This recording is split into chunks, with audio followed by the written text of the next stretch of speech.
When we speak, we often assume that others naturally understand what we mean, but communication is rarely that simple. The meaning behind our words is filtered through emotions, memories, assumptions, and interpretations.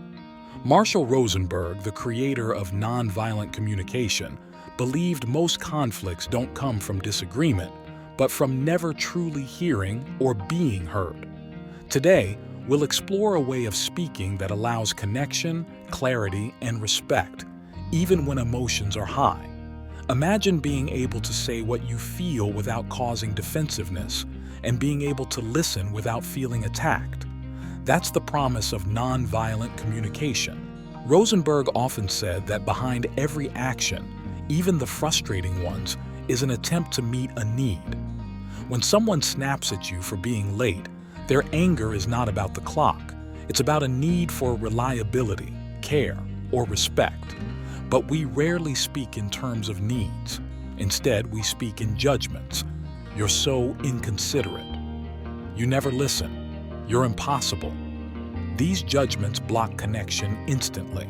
Before words can land, they hit a wall of accusation. Communication becomes a battle. But what if, instead, we could reveal the unmet need underneath the judgment and speak in a way that invites empathy rather than resistance? Nonviolent communication is often described as a language of life, a way of speaking that makes relationships feel more like collaboration than competition. Rosenberg traveled to war zones, prisons, and communities torn apart by trauma, and what he found was astonishing. When people feel heard, even in the hardest situations, conflict softens. Humans are wired for connection, but many of us were never taught how to communicate emotions. We learned math, grammar, and geography, yet no one taught us how to say, "I feel overwhelmed and I need support," instead of, "You never help me." The core structure of nonviolent communication is simple, but not always easy. It begins with observation, what actually happened, without evaluation, then feeling, what emotion arises in you because of that event, then need, the universal human need underneath that feeling. Finally, request, a specific, doable action you ask of the other person. Instead of, "You're always interrupting me," NVC would sound like, "When you started talking while I was speaking, I felt frustrated because I need to feel heard. Would you be willing to wait until I finish my thought?" The same situation, but a different world of impact. Of course, most of us don't talk like that in everyday life.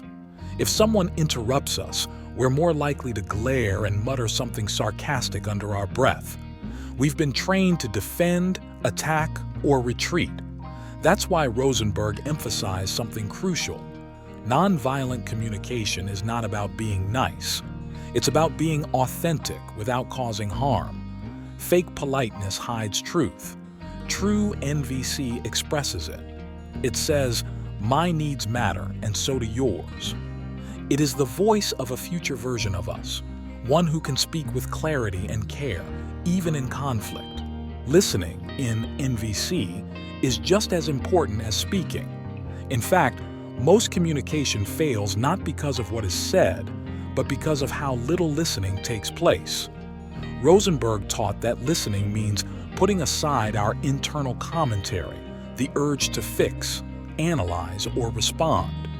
True listening asks a simple question. What is alive in this person right now? What are they feeling? What do they need? Empathy is not agreement. You can understand someone deeply and still make a different choice. But understanding removes the poison of assumption, and assumption is what erodes relationships slowly over time. Rosenberg used to demonstrate empathy by sitting in silence. Someone would tell him a long, emotional story, and instead of responding with advice, he would say, "So you're feeling discouraged because you wanted to feel appreciated." The person would pause and often begin to cry. Because to be understood without judgment is rare. It's almost luxurious. When we give empathy, we give the other person a mirror, a way to see themselves clearly. And sometimes, just being seen is enough to heal a conflict. We often think conflict is a sign of failure.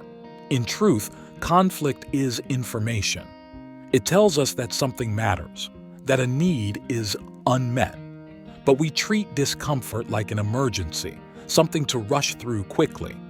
In relationships, this leads to patchwork communication, a quick apology, a distracted nod, a fine whatever just to move on. But glossing over tension guarantees it will return later, louder. Rosenberg invited us to slow down and ask, what is the message beneath the anger? What is the need beneath the silence? What is the longing beneath the complaint? Communication becomes a tool not to escape discomfort, but to understand it. One of the radical reminders of NVC is that feelings are not caused by other people. They are triggered by situations, but rooted in our needs. If someone ignores a text message and you feel anxious, the root is a need for connection. If someone criticizes you and you feel defensive, the root is a need for acceptance. This is good news, because if feelings came from other people, we'd have no control. But when they come from needs, we can speak them, request support, and take responsibility. Feelings stop being explosions and become doorways. Let's imagine a workplace example. A manager tells an employee, "This report is sloppy. You didn't follow directions." The employee freezes, feeling ashamed. NVC would invite a different exchange. The manager might say, "I'm noticing the report is missing sources. I'm feeling worried because I need accuracy in our work. Would you be willing to revise it by tomorrow?" Suddenly, shame becomes collaboration. Criticism becomes clarity. Needs are revealed and solutions become possible. And yes, sometimes you want to add a bit of humor. Please help me avoid a nervous breakdown by adding those sources. Humor, when kind, can soften truth without diluting it. Nonviolent communication applies to family just as powerfully. Imagine a child refusing to clean their room. A typical reaction might sound like, "You're lazy. Get it done now." NVC would say, "When I see the floor covered in clothes, I feel overwhelmed because I need order in shared spaces. Could you put the laundry in the basket before dinner?" The difference? The child hears a request, not an identity attack. They can say yes or negotiate. Instead of resistance, there's engagement. Rosenberg used to remind parents, connection first, correction later. Now let's explore the emotional side, the part most adults secretly struggle with. Many of us were taught to hide feelings. To be strong means not crying. To be professional means not showing vulnerability. But repressing emotion is like holding a beach ball underwater. It will burst out, often at the worst possible moment. NVC is emotional literacy. It gives names to feelings, not just mad, sad, or fine, but nuanced experiences like discouraged, hopeful, tense, relieved, hesitant, inspired. When vocabulary expands, self-awareness expands. And when self-awareness expands, communication becomes a conscious choice, not a reflex. Rosenberg liked to say, violence is any action that stems from fear, shame, or guilt. That includes verbal violence, even subtle forms, sarcasm that lands like a slap, silence used as punishment, words thrown like knives to win an argument. We often call it just being honest. But honesty without empathy is aggression wearing a suit. NVC asks us to become responsible for the emotional footprint of our language, not by shrinking, but by clarifying. We don't say less. We say true things in a way someone else can receive. Let's pause and ask a question. What do you actually want when you communicate? To be right or to be understood? Many of us approach conversations like a court case. We make opening statements, gather evidence, prepare our counter-arguments. It becomes a debate. But life isn't a courtroom, even if family dinners sometimes feel like one. Communication is more like dancing.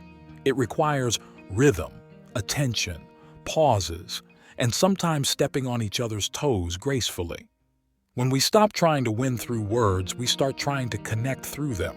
In relationships, especially romantic ones, NVC can feel like a superpower or like speaking an alien language at first. Picture a partner saying, "You never spend time with me anymore." That sentence hides a lot. In NVC, it becomes, "When we haven't shared a meal together all week, I feel lonely because I need closeness. Would you plan a dinner date with me this weekend?" The first statement demands defense. "What do you mean never? I'm here every night." The second invites care. Same situation, different outcome. Hint: relationships often come down to how we ask, not just what we want. Rosenberg emphasized that our needs are universal. Safety, respect, belonging, autonomy, play, rest, meaning, love. Everyone, across cultures and ages, shares these needs. When you realize the person across from you wants the same fundamental things you do, communication becomes less like a battlefield and more like negotiation between two travelers trying to reach the same destination. Try remembering this during your next argument. Beneath anger is usually pain. Beneath defensiveness is usually fear. And beneath silence is often exhaustion. When you can name what is underneath, compassion becomes possible. Listening in NVC often means reflecting back what you hear, not perfectly, but sincerely. If someone says, "I feel like no one cares," an NVC listener might respond, "Are you feeling lonely because you need more support?" Notice, it's a guess, not a diagnosis, a generous guess. And if you guess wrong, the person will correct you, and in correcting, they will get closer to their truth. Empathy is not mind reading. It is walking side by side with someone while they discover what is true for them. But what about when someone speaks aggressively? Should we just sit there absorbing it? Rosenberg was clear. Nonviolent communication is not passive. It includes protecting your boundaries.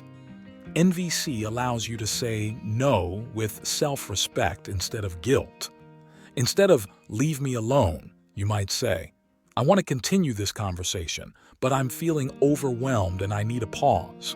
Let's talk again in an hour." Boundaries spoken through needs invite cooperation.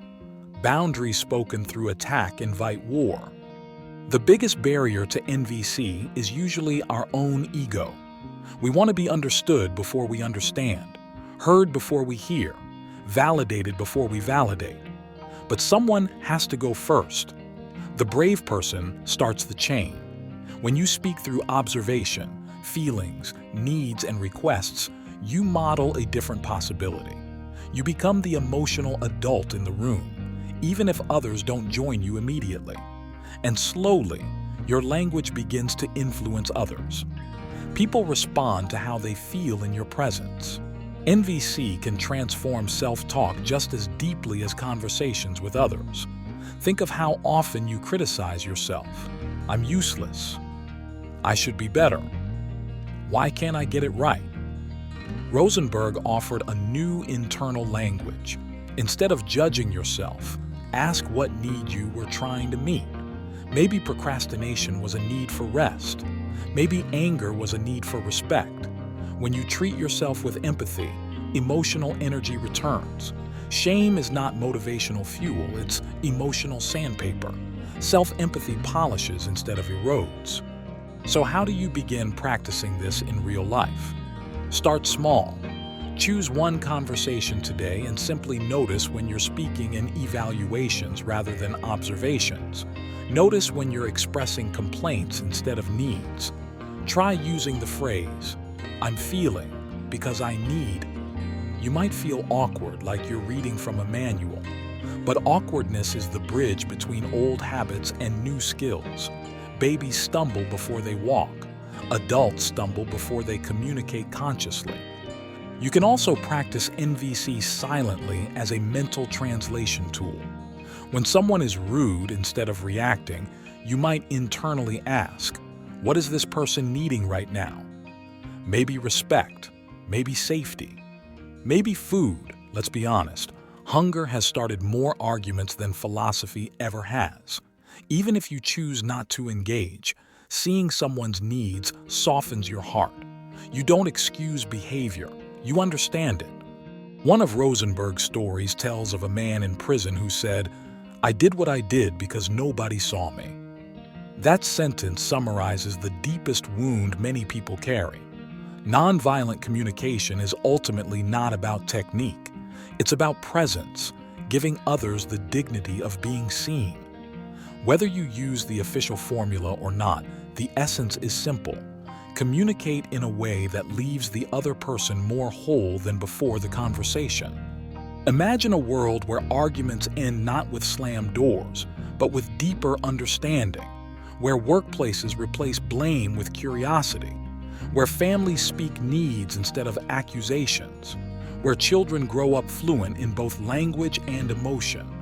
We are far from that world, but every conversation is a step toward it. Rosenberg's message is not just a theory, it's a vision of human potential. And every time you choose empathy over judgment, that vision becomes a little more real. If you want your life to become easier and your relationships less like puzzles and more like partnerships, consider treating communication as a practice. Not a performance, a practice. Some days you'll be eloquent. Other days you'll say something ridiculous and think, well, that didn't land. It's fine. Growth is messy. Great communicators weren't born magical. They learned slowly, sentence by sentence.